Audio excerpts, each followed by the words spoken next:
जब हम न्याय व्यवस्था की बात करते हैं तो हमारे दिमाग में सबसे पहले अदालतें आती हैं, है ना? लेकिन कहानी सिर्फ यहीं तक नहीं है। इसका एक और बहुत अहम हिस्सा है न्याय अधिकरण, या जिन्हें हम ट्रिब्यूनल्स कहते हैं। ये खास तरह के मामलों को सुलझाने के लिए बनाई गई विशेष अदालतें हैं। आखिर इनकी जरूरत क्यों पड़ी और ये काम कैसे करते हैं, चलिए समझते हैं। जरा सोचिए, किसी का टैक्स से जुड़ा कोई कानूनी मसला है या फिर सरकारी नौकरी में कोई पेंच फंस गया है। क्या ऐसे मामलों के लिए भी उन्हें सालों तक हमारी पारंपरिक अदालतों के चक्कर काटने चाहिए? बस यहीं पर एक खास समाधान की जरूरत महसूस होती है। तो कैसा रहेगा अगर इन खास झगड़ों के लिए एक स्पेशल कोर्ट हो, एक ऐसी जगह जहां एक्सपर्ट्स बैठें और फैसले जल्दी और असरदार तरीके से हों? बस यही वो सोच थी जिससे न्यायाधिकरणों यानी ट्राइब्यूनल्स की अवधारणा ने जन्म लिया। तो आज की चर्चा में हम क्या क्या समझने वाले हैं? सबसे पहले कि ये न्यायाधिकरण असल में है क्या।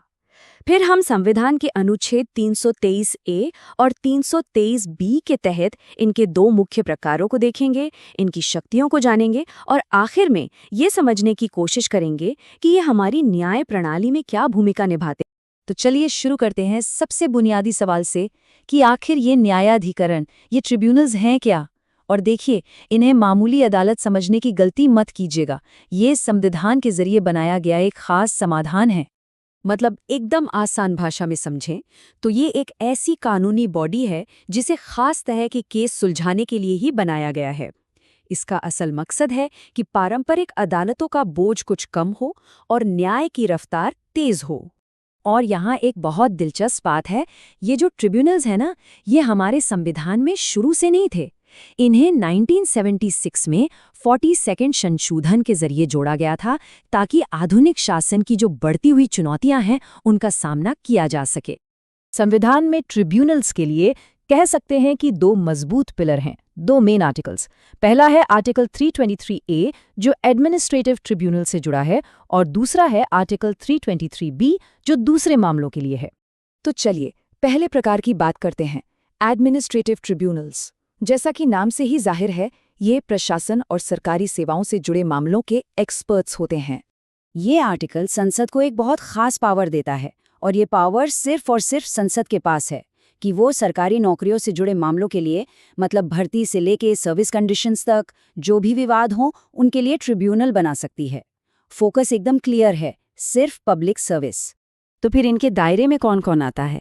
इसमें देखिए, केंद्र सरकार की सर्विसेज आ गईं, राज्य सरकारों की भी, जो लोकल अथॉरिटीज़ होती हैं जैसे नगर पालिका वगैरह, वो भी, और यहाँ तक कि जो सरकारी कंपनियां हैं वो भी इसके अंदर आती हैं।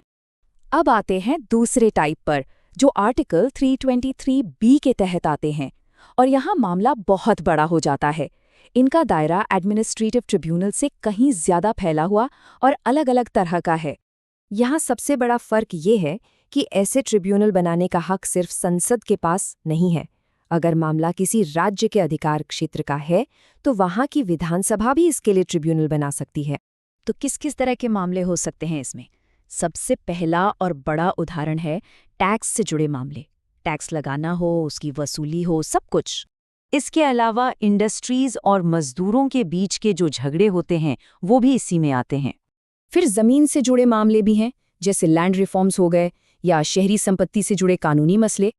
और इतना ही नहीं, किराया कंट्रोल और मकान मालिक किराएदार के झगड़े जैसे रोजमर्रा के मुद्दे भी।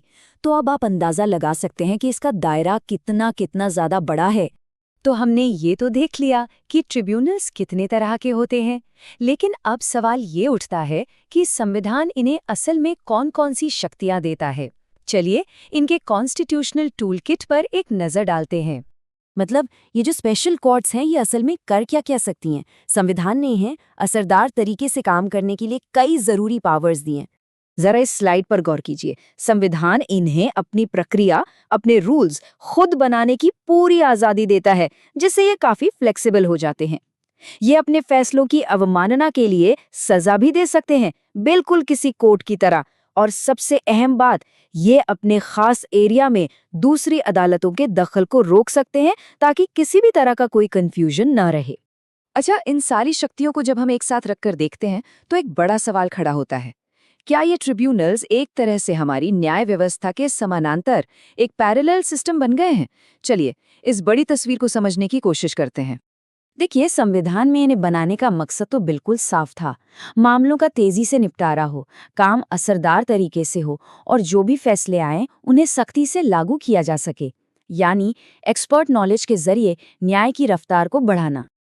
और इन ट्रिब्यूनल्स को जो असली संवैधानिक ताकत मिलती है ना, वो इस एक वाक्य में छिपी है जो दोनों ही आर्टिकल्स में लिखा है। इसका सीधा सीधा मतलब ये है कि ट्रिब्यूनल से जुड़े नियम किसी भी दूसरे कानून, यहाँ तक कि संविधान के दूसरे हिस्सों पर भी भारी पड़ेंगे। ये इन्हें एक जबरदस्त, एक असाधारण शक्ति देता है।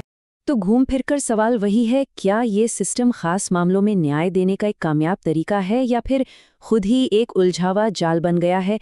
भारत की ये जो ट्रिब्यूनल प्रणाली है, इसका भविष्य क्या है? ये एक ऐसा सवाल है जो यकीनन हमें सोचने पर मजबूर करता है।